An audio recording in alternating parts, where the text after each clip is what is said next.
एक बार की बात है, एक इंसान अपनी जिंदगी से बहुत परेशान था। वो हर समय अपने भाग्य को कोसता रहता था कि कैसी जिंदगी मिली है मुझे, कैसा जीवन है मेरा, दुनिया की हर परेशानी मेरे साथ ही है। एक दिन इसी तरह वो बैठकर अपने आप को कोस रहा था कि क्या नसीब है मेरा, कैसी जिंदगी मिली है मुझे। तभी कहीं से अचानक एक बाज अपने शिकार को अपने पंजे में दबाए हुए पेड़ की डाली पर आकर बैठ जाता है और वहीं पर अपने शिकार को खाने लग जाता है। तभी इस इंसान की नजर उस बाज पर पड़ती है और ये कहता है कि कैसी जिंदगी मिली है इसे, कितने मजे से अपना जीवन जी रहा है ये। न इसे खाने की चिंता है और न ही पीने की, न इसे पहनने की चिंता है और न ही अपने परिवार की। ये अपना शिकार करके मस्त खुली हवाओं में कभी इधर घूमता है, कभी उधर घूमता है, सारे दिन आसमान में घूमता रहता है। असल जिंदगी तो यही जी रहा है। और फिर वो परेशान आदमी आसमान की तरफ देखकर जोर जोर से चिल्लाने लगता है और कहता है कि काश मैं भी एक बाज होता तो मुझे भी कोई तकलीफ नहीं होती। जब वो 2 से 3 बार जोर जोर से चिल्लाता है कि काश मैं भी एक बाज होता तो मुझे कोई दुख न होता, मुझे कोई परेशानी न होती। तभी अचानक आसमान में बिजली चमकने लग जाती है और आसमान से एक आवाज आती है कि हे इंसान, क्या यह सच है कि तू हमारी दी हुई जिंदगी से परेशान है और तू एक बाज बनना चाहता है।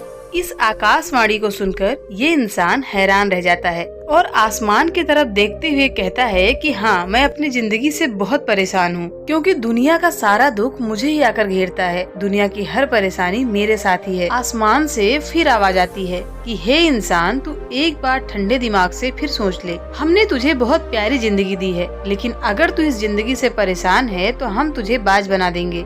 लेकिन अगर हमने तुझे एक बार बाज बना दिया तो हम फिर से तुझे इंसान नहीं बनाएंगे। तब ये इंसान कहता है, मैंने अच्छी तरह से सोच लिया है, मुझे बाज ही बनना है और एक बार बाज बनने के बाद मैं दोबारा कभी भी नहीं कहूँगा कि मुझे इंसान बनना है। और फिर एक बार ऊपर से आवाज आती है कि जैसी तुम्हारी इच्छा, और वो इंसान बाज बन जाता है। बाज बनते ही वो इंसान खुली हवाओं में उड़ने लगता है। कभी उड़ते हुए इस दिशा में जाता है, कभी उड़ते हुए उस दिशा में जाता है और सोचता है कितनी मजे की जिंदगी है। असल जिंदगी तो यही है, न कोई चिंता, न कोई परेशानी, न कोई डर। वो सारा दिन आसमान में उड़ता रहता है, 2-3 मिनट तक अपने पंख मारता है और फिर पंख मारना बंद कर देता है और लंबे समय तक हवाओं में तैरता रहता है। इसी तरह हवाओं में तैरते हुए शाम का समय नजदीक आ जाता है। तभी वह सोचता है कि रहने के लिए मेरा एक ठिकाना होना चाहिए, मेरा अपना एक घर होना चाहिए जहाँ मैं रात में आराम कर सकूं। यही सोचते सोचते वो छोटी छोटी लकड़ियों को इकट्ठा करने लग जाता है और एक ऊंचे पेड़ पर अपना घोंसला बनाने लग जाता है। एक एक लकड़ियों को इकट्ठा कर वो अपने लिए एक सुंदर सा घोंसला बनाकर तैयार कर लेता है और फिर वो अपने घोंसले में सो जाता है और सोचता है कि सुबह उठकर शिकार भी करेंगे और ढेर सारी मौज मस्ती भी करना है। सुबह होते ही वो शिकार की तलाश में निकल पड़ता है। हवाओं में लंबे समय तक घूमता रहता है और ऊपर से जाकर देखता है कि कहीं जमीन पर मुझे कोई शिकार नजर आए तो मैं तुरंत जाकर उसे दबोच लूं और वहीं पर उसे खा लूं। लेकिन उसे कोई भी शिकार नजर नहीं आता। काफी घंटे बीत जाते हैं। वो लगातार शिकार को ढूंढता रहता है लेकिन उसे कोई शिकार नहीं मिलता। फिर पास ही एक जंगल होता है। ये जंगल की तरफ उड़ जाता है, ये सोचकर कि शायद उसे कोई शिकार वहाँ मिल जाए। ये जंगल के ऊपर उड़ता हुआ शिकार को ढूंढता रहता है। ये जंगल के अंदर भी जाकर शिकार को ढूंढता है लेकिन इसे कोई शिकार नहीं मिलता।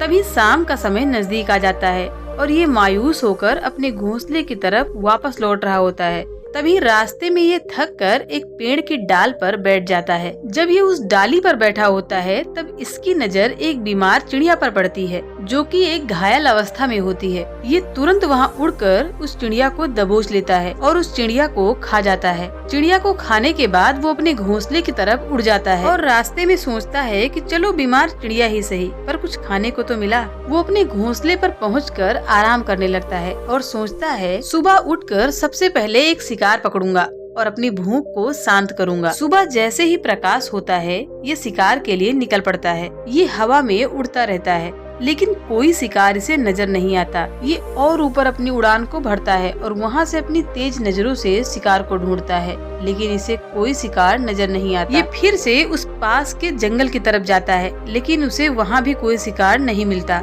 ऐसे ही उड़ते उड़ते इसे सुबह से शाम हो जाती है और ये मायूस होकर अपने घर की तरफ वापस लौटता है और रास्ते में एक पेड़ पर आकर बैठ जाता है और सोचने लगता है कि शायद कल की तरह आज भी कोई बीमार चिड़िया मेरा इंतजार कर रही हो। लेकिन हर बार किस्मत मेहरबान नहीं होती। आज इसे कोई भी बीमार चिड़िया नहीं मिलती। वहाँ से थक हार कर ये निराश होकर अपने घोंसले की तरफ चल पड़ता है और घोंसले पर पहुंचकर भूखा प्यासा ही सो जाता है और सोचता है कि कल सुबह एक बड़ा सा शिकार पकड़ूंगा और अपनी आज की भूख को भी शांत कर लूंगा। ये रात को अपने घोंसले में सोया होता है, बहुत गहरी नींद में होता है कि तभी एक भयानक तूफान आता है। इस तूफान की हवा इतनी तेज होती है, ये तूफान इसके घोंसले को उड़ाकर एक जगह फेंकती है और इसे कहीं दूर दूसरी जगह पर फेंकती है। ये जहाँ पर गिरता है वहाँ नीचे नोकदार एक लकड़ी पड़ी होती है जो इसके पंजे में गड़ जाती है और इसे बुरी तरह घायल कर देती है। इस भयानक तूफान के रुकने के बाद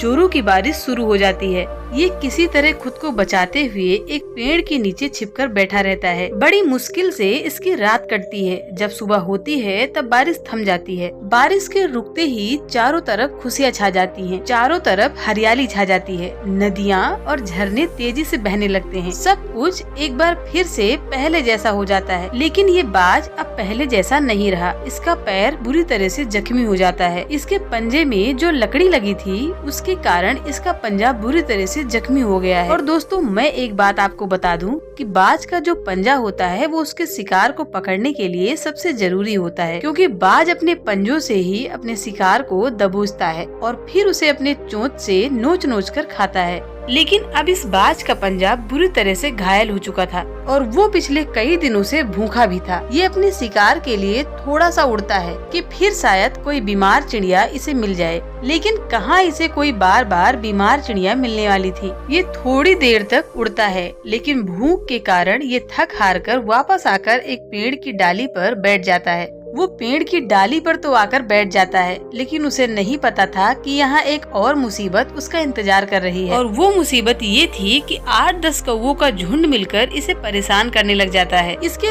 ऊपर आकर इसके घावों में चोंच मारने लग जाते हैं। कौवों को भी ये बात पता चल जाती है कि ये बाज घायल है और भूख के कारण कमजोर भी है। ये बाज उन कौवों से लड़ने के लिए थोड़ा सा उड़ता है, लेकिन फिर आकर बैठ जाता है। ये कौवों से पीछा छुड़ाने की कोशिश करता है, लेकिन बार बार वे कौवे इसका पीछा करते हुए इसके पीछे पीछे आ जाते हैं। कौवे अक्सर ऐसी हरकतें बाज के साथ करते रहते हैं, लेकिन फिर बाज भी उनके साथ एक खेल खेलता है। जब कौवों का झुंड बाज को परेशान करता है और उनका पीछा नहीं छोड़ता, तब बाज हवा में ऊंची उड़ान भरना शुरू कर देता है। वो तेजी से सीधा ऊपर की तरफ उड़ने लग जाता है। कौवे भी उसका पीछा करते हैं, लेकिन इतनी ऊंचाई पर पहुंचने के बाद कौवों को ऑक्सीजन मिलना बंद हो जाता है। उनका दम घुटने लग जाता है, उनकी सांस रुकने लग जाती है, तो फिर वो वहाँ से ऊपर नहीं जा पाते। लेकिन बाज तो बादलों से भी ऊपर उड़ सकता है, इसीलिए वो ऊपर चला जाता है और कौवे ऊपर नहीं जा पाते और वो नीचे आने लग जाते हैं। और इस तरह से बाज उनसे अपना पीछा छुड़ाता है। लेकिन ऐसा करने के लिए, इतनी ऊंची उड़ान भरने के लिए इस बाज के पास इतनी ताकत नहीं थी, क्योंकि ये भूखा भी था और घायल भी था। तो ये उड़ता और थोड़ी दूर जाकर बैठ जाता और कौवे फिर आकर इसे परेशान करने लग जाते। इसी तरह भूख और घायल की हालत में एक दिन गुजर जाता है, दूसरा दिन गुजर जाता है, तीसरा दिन गुजर जाता है, लेकिन इस बाज की हालत में कोई सुधार नहीं हो रहा था। इस बाज की हालत बद से बदतर होती जा रही थी। जब चौथे दिन ये बिल्कुल खत्म होने की हालत में आ जाता है, इसके अंदर कोई ताकत नहीं बचती और शरीर इसका साथ छोड़ने लगता है, तो ये किसी तरह से उड़कर पास ही इंसानों की एक हॉस्पिटल होती है, उसकी छत पर आकर बैठ जाता है और वहाँ से आने जाने वाले मरीजों को देखता है और अपने आप से कहता है कि काश मैं भी एक इंसान होता, तो ऐसे छोटे मोटे जख्मों का हॉस्पिटल से इलाज करवा लेता या किसी को बता देता कि मैं भूखा हूँ, मैं बहुत परेशान हूँ। लेकिन आज मैं ऐसा एक बेजुबान परिंदा हूँ जो किसी को कुछ नहीं कह सकता, जो किसी को अपना दुख नहीं बता सकता, किसी से कोई मदद नहीं मांग सकता। और यही बात सोचकर, यही सोचते हुए वो उसी छत पर अपना दम तोड़ देता है। वो अपनी जान की कुर्बानी तो दे जाता है, लेकिन साथ ही साथ हमें एक सीख भी दे जाता है कि आपको जैसा बनाया गया है, आप जैसे भी हो, उसी में खुश रहो और उसी में बेहतर करने की कोशिश करते रहो। न कि इस बात को सोच सोच कर परेशान रहो कि काश मैं ऐसा होता, काश मैं वैसा होता। दोस्तों, ये कहानी तो काल्पनिक है, लेकिन ये हमें जीवन की एक महत्वपूर्ण सीख देकर जाती है कि हम जैसे भी हैं बहुत अच्छे हैं और उसी में अपना बेस्ट देने की कोशिश करनी चाहिए।